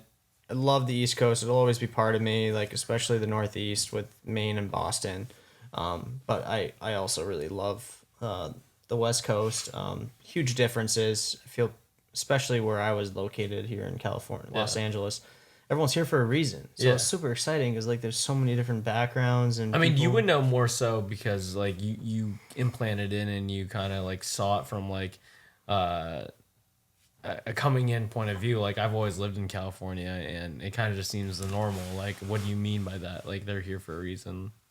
I mean, everyone is here for a different like job or mission. They're here short term, long term, for dance, for fitness, for business. I mean, it was really cool because I mean, I looked at just F45 for example, the people that I met there, which was one of my kind of first stops after getting settled and meeting people out here. It's where I met you. Yeah. And it was like, oh, Nate's from Fresno, and Nate's here for this reason. Yeah. And Caitlin's here for this reason from Wisconsin. Sure. And Kev is here for this reason from where he's from. And it was really inspiring for me to be like, wow, everyone's here, like trying to get after it and trying to make it happen. I love it. I mean, that's great. Honestly, that was a great crew though. Like I feel like that wasn't normal. But then I even like my friends down in Orange County and stuff, or in different Thousand Oaks, they're here for like one of my closest friends, John, who's up in Thousand Oaks. He's here for a great real estate job, and they moved him all the way from Boston. And my buddy, a couple of buddies that are down in even more Southern California are here for other ventures. I'm like, wow, that's real exciting. Everyone's here trying to achieve their goals. Everyone's stuck their neck out there and taking a risk, and it's really relatable at the end of the day. I mean, you did that too. Yeah, I mean, I got a job at a college, Merrill Lynch, and then Bank of America, who owned Merrill Lynch, just offered me a job to come out here on the real estate side of things in the commercial banking division, and paid my whole way out here. And I was like, wow, it was just extremely relatable for me, especially being out here. Just, what was it like picking up your life from the East Coast and traveling across the country, bro? I was pumped to do it. It was always something I wanted to do, but definitely intimidating. I mean, I had to source the whole thing out, but culture shock for sure. I moved here like second week of February in 2021, and did 2 trips before to look at apartments and get everything solidified, and then just you weren't even here during 2020 when the chaos was happening, bro. Yeah, no. Okay, I didn't know that. I remember. I was here, but not living here. Yeah. I was here like twice in 2020 to look at apartments. I think like September and December or something like that. And were you out here? Have you traveled out here before? Before that? Twice. Okay, so not really. Just for like 4 or 5 days, I'm pretty sure, or something like that. Yeah. And I knew California's got the economy of, I think it's like the 5th largest economy in the world. I'm like, oh my God, this is where all the biggest stuff's going to go on. I'm going to learn a lot. I'm going to meet a lot of people. It's not going to be like a certain way of thinking. Like Boston does kind of have that thing. It's very judgmental. That thing of like, you can't deviate too far out of the grounds of like the way people do things here.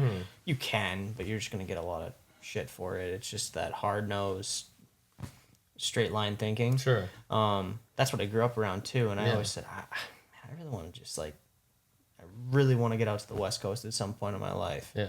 And I know I'll be out here for a good part of my, in the future for sure. So we'll see what happens. Well, it's so like normalized to me. Like when I traveled, I think I first time traveling outside of the country maybe 3 years ago. Like I went to like Europe, I went to Poland, Italy, around there, and then I went to Japan. I remember that trip. Yeah. Yeah, and for a wedding, right? Yeah, and then I went to Japan, and obviously, basically, I never was out of the country. Then I went to like all these places, and a lot of people who I met, and I said, "Oh, I'm from Los Angeles," and like they have this whole like fantasy. Oh yeah. That of imagine the Hollywood, of the American dream, of like all these things, and they spoke about it so romantically that I was just like, fuck, this is how the world sees us, bro. It's my normal, and I get to experience it every day. Like every single person, there was not one person who didn't have that, And I was just like, wow, it made me realize how lucky I am, or we are, in the sense of like, this is our normal. Oh yeah. It's our normal, bro. Yeah, this And even you talking about like the weather in Maine, bro, it's beautiful today. Like the sun was out, you know, like I barely wear jackets, like, you know. Yeah. No, it's this area has a lot to offer. I hope they, you know, it continues to grow in the right direction, not to get political or anything. But yeah, it's insane how the rest of the world uses it. So coming from Maine, living in Boston for like 7 years, I was like, okay, I really want to try something different. I mean, I was looking at jobs everywhere. I was going to follow the money, the job, wherever it took me, get the best opportunity. New York, Chicago, London, wherever the hell the job was, I was going to figure a way to do it. Yeah. Not going to jeopardize all that I invested in terms of my career in college and also my family. So the job happened to land right in LA, and I was like, wow, this is just perfect opportunity. It was a home run opportunity. So I jumped at it and hopped in the car, and whatever it was. You drove? Second week of February. Oh yeah. Oh, you drove. Fucking regretfully too.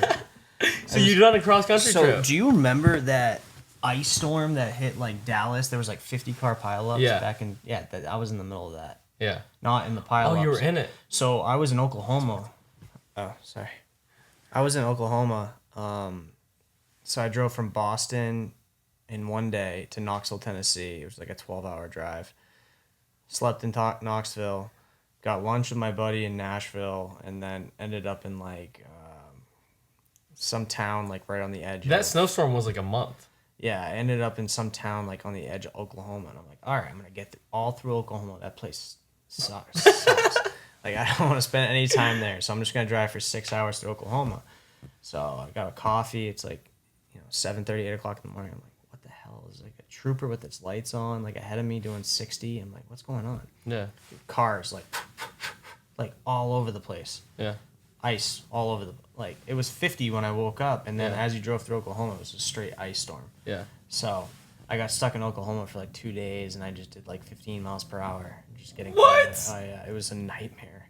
I saw like jackknife tractor trailer trucks. It was scary, and then I finally got to Oklahoma City, and I pull over. I'm like, what the hell is going on? Get to the hotel after being on the highway for 6 hours doing 20 miles per hour, looking at cars off the road. And there's like a major ice storm that's passing through. But there's like a small window of time the next day to get out, like where it's going to be like in the 20s with the sun out. So I just got out and got to Texas and just kept going. Dang. Yeah, so I did it was like a 4-night trip. Then I slept in, I think it was... Did you get to see any cool parts of the U.S. on the way? Or? Yeah, I mean, I saw the whole landscape change from, you look at Knoxville all the way down that road, all the way to Flagstaff. You see everything from, like, red rocks to farmland to mountainous in West Virginia, actually. So that's it. It's pretty cool. I didn't stop and do much. I always said, oh, yeah, like, someday if I have to move a car back to the East Coast or something, I'll do it again and spend more time. Yeah. Because I do wish I spent more time. I wish I spent, like, 2 or 3 days just, like, checking out a national park or something. But I think I'm going to try to do that. An old client of mine, he is a sophomore at Duke. And where's Duke? Duke, East Coast somewhere. Is it like North Carolina, I think? Maybe. Yeah. But, yeah, he wants to move his car back here. And I said, I'll fly out, bro. I always wanted to do a coast-to-coast trip. Yeah, just don't do it in February. Yeah, no, that's great. I think that's when I realized I don't want an electric car, bro, when I was seeing the news on that. It's because I saw all these electric cars just die. Oh, man. Yeah, I almost did it at one point, but yeah. Oh, you did? You wanted to do a Tesla a couple years ago, didn't you? Yeah, I remember the talks about that. I was like, you got to jump on the bandwagon. Yeah. You should have bought the stock, though. It split like 3 times, bro. Did it again? Wow. Since the very beginning, a buddy of mine during COVID basically copied my whole entire stock portfolio, and a big one was Tesla before like the first split. And he had, I think, a grandparent pass away or a family member pass away. And again, I was a college student, and I didn't have like a huge bankroll, but he did because he had a family member pass away. And what I didn't realize is he put all of it in the stocks that I said. So the amount of money that he invested in Tesla, the next year he bought a Tesla with the profits of Tesla stock. Good for him. You know, it's crazy. He just bought a Lamborghini too, and it's cool. It's cool to see like friends win like that. But I'm just like, bro, that's so cool. Yeah, cool. Maybe a little bit frustrating too. I mean, yes and no. I mean, I at the end of the day, it could have tanked to zero too. I didn't know what I was doing. Like, I think everyone kind of won that year. Oh yeah, yeah, for sure. Like, and I think it's like gambling now in the sense of like I haven't gambled much and I haven't done a ton of stocks just because like I feel like it takes a lot of your attention and I don't know if it's valuable in terms of just like humanity, bro. Like I don't think unless you're analyzing companies of their like their fucking EBITDA and all that shit, you know, and looking at all the statistics, like you're not really investing, you're just betting. Right. You know, and I feel like learning a skill of how to talk to people or setting up like camera, like overall life wise, I think it's just like way more fulfilling. Oh yeah. You know, because I've had a lot of friends who are very sad, circling back around to like making money. You know, I feel like Are you doing the weave? Huh? Are you doing the weave? The weave? You didn't hear Trump talking about that on Rogan? No, what? So Trump would talk about like 4 topics at once, and he's like, "You got to bring it back." He's like, "It's a weave. I always bring it back in." I fucking love it. I listened to it. I don't remember that. Yeah, you just look up the weave. So I guess we're weaving back. So what were you saying? Yeah. And what were we talking about? You were. Let's see, this is why. Money in terms of I've seen a lot of guys make a lot of money doing things in the stock market or this and that, but they're not fulfilled and they're very unhappy. And even to the point where they get super depressed and shit. And like, I've seen those things and it made me learn of like, do you ever have that like gut instinct in the sense of like, it's just telling you like, oh, Jake, you need to do this thing. You need to do this thing. You need to do this thing. And like if there's like a month where you don't do it, like it's like built up.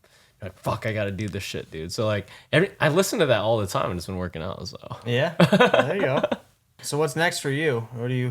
I mean, you got a lot going on with dude, I'm excited. Like first year in business, excited to get the pod back up. I just think there's value in spending time, like in real life time, like. IRL, bro, like in-person training, in-person podcasting. Like I think the world just needs, it makes me because like I'm a big consumer of it. Like I listen to podcasts all day, you know, and I like coaches have coaches, right? So like I have my own like coach for bodybuilding right now. Like you could get the lesson without the scar.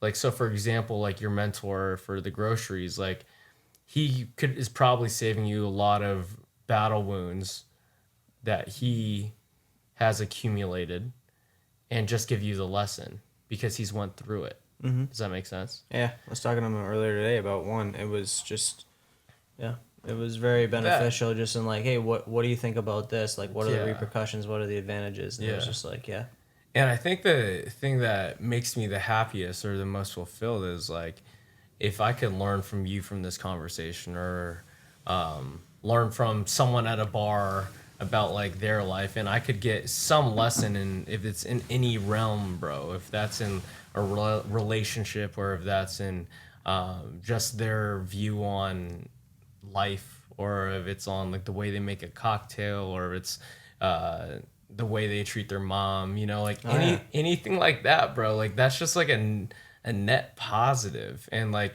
I think so many people pay attention to money. That's why I ask about it all the time is like, what's your perspective on it? Or a lot of people's are like, I just think that so many people are focused on the wrong things most of the time. Like wealth, in my opinion, is like friendships. It's like your growth skills. Like over COVID, dude, I spent fucking like 20 hours learning how to like juggle 3 balls and like the amount of fucking satisfaction I got from that, it was way more than like a $500 stock. Oh yeah. You know?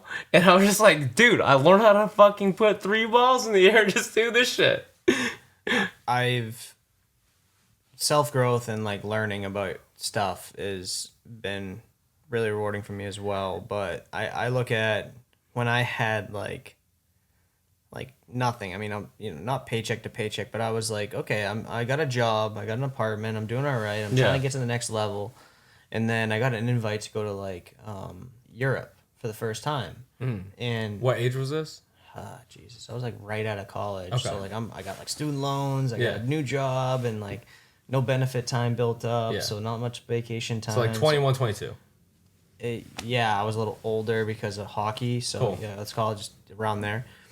But booked a Spirit Airlines flight from like Boston to If you guys London. didn't see Jake's face, Spirit Airlines has not got a good rep, guys. No, that seat had no recliner. It was terrible. Dude, I went on my first Spirit Airlines flight and there was no recliner, bro. I hated it. So that was one of my last times on Spirit. But so I went to London, and I learned by just looking at how people live in different cultures. I had the most fun just like going to coffee shops and like seeing how people live life. I'm like, holy shit! We're doing it wrong. I got so much to learn, and like Europe, as you know, is like more like simplified. Like super laid back. People don't have like clutter in their house. It's very like for the most part. I mean, it's very. And they're a lot smaller, bro. All of them got like this high fridges. Yep. Yeah, it's very simplified living, and I like really enjoyed seeing that. I'm like, oh my gosh, I got a lot to learn. Like, there's a huge world out there. Yeah. And that one trip, like, I mean, up until that time, I went to Florida, Mexico, and like New York. Like that was it. Yeah. Up until that age, so I was like, wow, I saw how a whole different part of the world, like multi-millions of people live. That opened my eyes to so much. It made me go about my work differently. It made me be like, wow, look how. It wasn't more of like, look how grateful you are because people in London are living, a good life for the most part. In Boston, it's just a different way of living. So it just made me go back to my work, being like, wow, there's a whole different approach on how you can do things. Just from one simple 4 or 5 day trip, it was like, open up your mind, like think outside the box. Like there's a lot of opportunities, a lot of different ways of living and doing business. So you're gonna find your kind of groove. Wherever that comes. But you talk about just like taking a course and learning how to juggle like that. I mean, there's so many different ways we can challenge ourselves outside of the traditional norm of where we're living or how people view things around that time. And I'm all for that, and then that's something I continue to look at for myself today.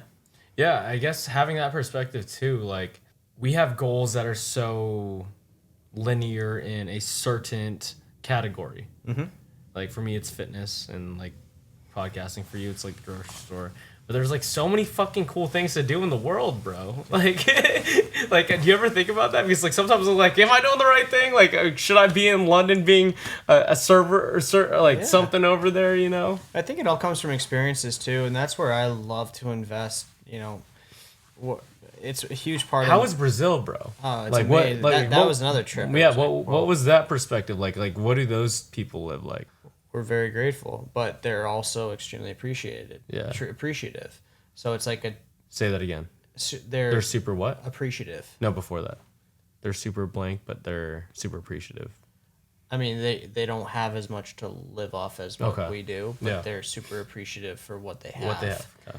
And so in like UK, it's a lot more like wealth and luxury, but like more concise living spaces. People in America like love a big home and all that stuff. You don't see as much of that. People live in flats and like smaller apartments for the most part. But yeah, and then you go to Brazil, it's like your $5 US gets you like $1 in their currency. Oh wow! So it gets us a long way for sure, but it's different for them. And I absolutely love Brazil. Love the people there. As you know, my wife's from there.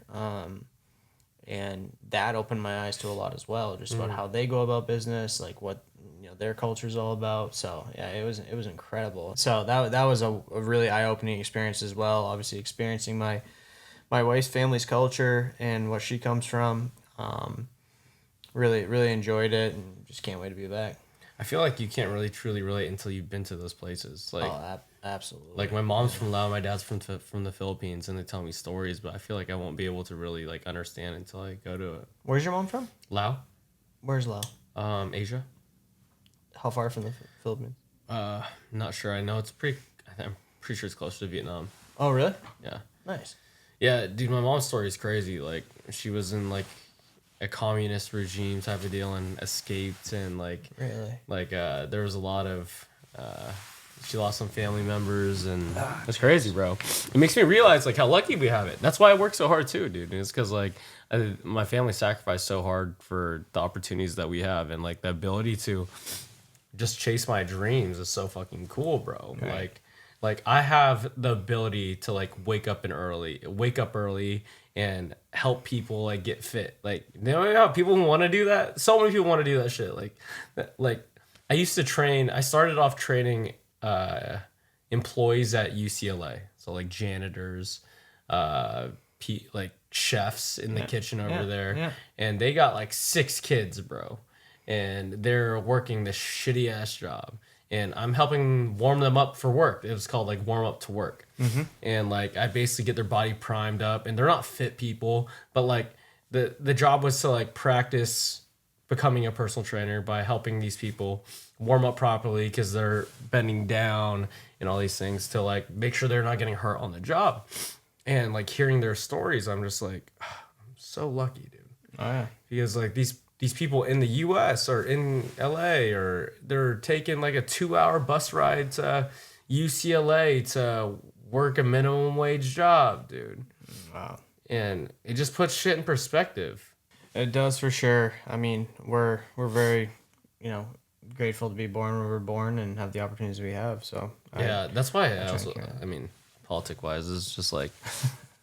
It's like you're lucky to be here. Canceled? Yeah, a little bit. What are you most excited for in your life right now, bro? Like you've taken over your family company, like you've gotten married, you've like done the banking route, like I feel like you're finally in your season of kind of like settling down and focusing on like what you really want, family and everything. Like, what are you most excited for? Yeah, obviously my family is the first and foremost thing. I mean, spending as much time with my wife and my family as possible, her family as well. Yeah.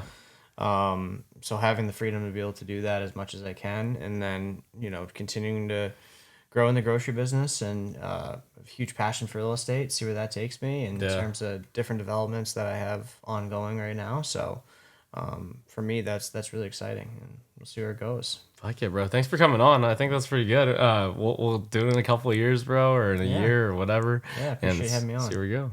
All right. Where can everyone find Landry's in Maine? It's Old Orchard Beach, Maine. Okay. Yeah. And anywhere else? Websites, anything like that? Yeah, it's LandryShopAndSave.com. For me, it's LinkedIn, cool. Most likely, or emails Jake at LandryShopAndSave. Sweet. Go check out Jake, guys, and we'll see you in the next one. Peace.